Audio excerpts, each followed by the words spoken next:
North campus की पगडंडियों पर भी चलना होता है, अक्सर जेएनयू भी आना जाना होता है। तो वहाँ मतलब मैं अपना अनुभव बता रहा हूँ कि देखते हुए लगता है कि स्त्रियों को ऐसा लग रहा है, पढ़ी लिखी स्त्रियों को, मैं माफ़ी चाहूँगा, मैं सबके लिए नहीं कह रहा हूँ, कि पुरुष जैसा हो जाना मुक्ति है। और ये मतलब ऐसा नहीं कि इसे ढूंढने की ज़रूरत पड़ती है, ये मिल रही है हर जगह, ऐसे उदाहरण हर जगह मिल रहे हैं। और इसमें एक चीज़ और जुड़ रहा है कि ये साहस का कार्य है। तो साहस का कार्य क्या होना चाहिए आपके जीवन के अनुभव के अनुसार, एक स्त्री विमर्शकार के अनुसार आपका क्या मार्गदर्शन?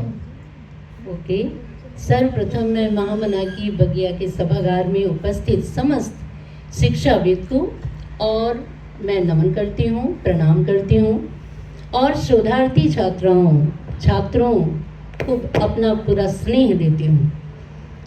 और मैं कब से सुन रही हूँ, इस विषय पर अलग अलग विचार आए हैं, आपके प्रश्न भी आए हैं, बड़ा अच्छा लग रहा था। और आपने जो प्रश्न किया है सर, कि ये जो मुक्ति है, क्या पुरुष की तरह बन जाना साहस है? ये बड़ा अच्छा प्रश्न है और हमारे ख्याल से आज की लड़कियों को, महिलाओं को भी ये जानना चाहिए। भारतीय नारी, या हम अगर ये कह लें कि जो नारी है वो ईश्वर की सबसे सुंदर रचना है, सुंदर कृति है। और हमने प्रारंभ से ही संस्कार में जो मिला है वो भारतीय संस्कृति मिली है, भारतीय सभ्यता मिली है। क्यों भारत को और पश्चिमी सभ्यता को अलग किया जाता है? अक्सर अगर आप देखिए तो हम कहते हैं ना कि पाश्चात्य सभ्यता का हमें अनुकरण नहीं करना है। हम ऐसा क्यों मानते हैं? क्योंकि वो मुक्ति नहीं है, पुरुष के समान बन जाना आज़ादी नहीं है, पुरुष के समान बन जाना वो साहस नहीं है। जहाँ तक मेरा अपना अनुभव है कि पुरुष और स्त्री को ईश्वर ने मानसिक रूप से एक बनाया है। हम शारीरिक रूप से भले अलग हैं, शारीरिक रूप से हमारे में भेद है, लेकिन मानसिक रूप से एक बनाया है। तो अगर आज की स्त्रियों को, आज की महिलाओं को ऐसा लगता है कि हमें लड़कों की तरह कार्य करना है, पुरुष बन जाना है, तो मुझे नहीं लगता कि ये बहुत सही है कि हम अपनी मानसिक योग्यता की बराबरी करें, हम शारीरिक योग्यता की बराबरी ना करें।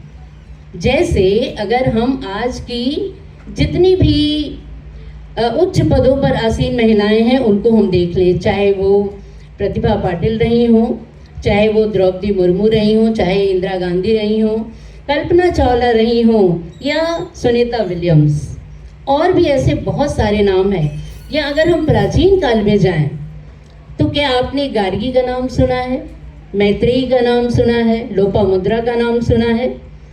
ये महिलाएं पुरुषों के समान साहस नहीं करती थी, ये शास्त्रार्थ करती थी,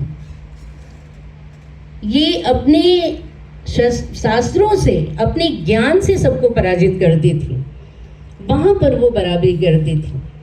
ऐसा नहीं है कि अक्सर कभी कभी हम लोग भी सुन लेते हैं, बहुत, मैं छात्रावास में रहती भी हूँ तो लड़कियाँ रहती हैं साथ में, तो लड़के अगर 12 बजे रात को घूम के आ रहे हैं तो हम क्यों नहीं कहीं जा सकते? आप बुरा मत मानिएगा, हम भी स्त्री हैं, हमको भी ये सब चीज़ें पता हैं, लेकिन ये सवाल आते हैं क्योंकि वहाँ हम बराबरी करते हैं। लेकिन हम अपनी तरफ से ये कहना चाहेंगे कि अगर बराबरी करना है तो आप योग्यता में बराबरी करो, ज्ञान में बराबरी करो, उनको पीछे करो ना। IAS बनकर दिखाओ, PCS बन के दिखाओ, या दिखा भी रही हैं। कोई ऐसी नई बात मैं नहीं बता रही हूँ कि ऐसी महिलाएं नहीं हैं, तो उसको साहस नहीं कहेंगे बेटा। वो एक प्रकार से, अगर हम सचमुच अपनी मर्यादाओं का पालन नहीं करते हैं तो कभी कभी वो दुस्साहस हो जाता है। तो हम स्त्रियां हैं, स्त्रियां कोमल होती हैं, उनको मर्यादा में वाकई रहना चाहिए। हम सनातन धर्म को मानने वाले लोग हैं, पाश्चात्य सभ्यता को हम नहीं अपनाने वाले हैं। पाश्चात्य में हम विदेशों में जाएं, पढ़ाई करें, वहाँ पर और कार्य करें।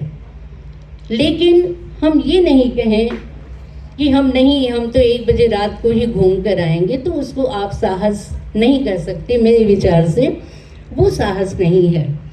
हम मर्यादाओं में रह करके पुरुषों से आगे जाएं या उनके बराबर रहें, तो वही एक प्रकार से साहस है और वही हमें करना भी चाहिए।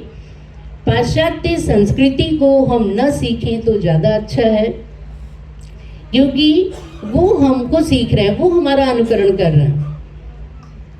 आपने देखा होगा कि बहुत सारे विदेशी घूमते रहते हैं, बीएचयू में तो सबसे ज़्यादा आते हैं, बनारस में भी बहुत रहते हैं। वहाँ की महिलाएं साड़ी पहन रही हैं, साड़ी पहनना उनको बड़ा अच्छा लगता है, भारतीय संस्कृति में रह रही हैं, खूब चूड़ियाँ पहनती हैं, साड़ी पहनती हैं। लेकिन हम लोग उनके परिधान को अपना रहे हैं। तो अपनाना गलत नहीं है, हम दोनों करें, लेकिन एक प्रकार से अगर देखा जाए तो अपनी न छोड़ें। भारतीय संस्कृति पूरे विश्व में प्रसिद्ध है, हमको विश्व गुरु ऐसे ही नहीं कहा जाता।